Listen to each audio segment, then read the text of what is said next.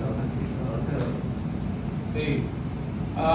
Baby has positive breathing and positive pulse. So ilalagay po siya sa recovery position.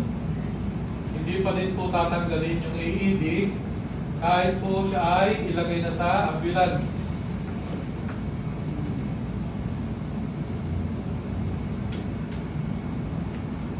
So yan na po ang AED mag-a-analyze. Kung dire-diretso na siya humihinga, dire-diretso na yung kanyang pulso. Ano po? Hanggang madala sa ospital.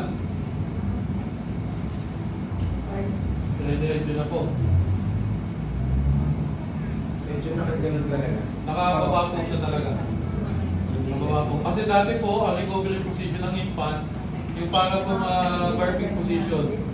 Mga ganun lang po. Pag may ano po na hindi po totally nawawala yung obstruction o kaya yung kung ano man yung nasa baby, hindi niya ma-execute ng ayos. Kaya binago po nila, binaba po. So pwede po yung nakaharap sa inyo, pwede din po yung nakaharap doon sa palayo.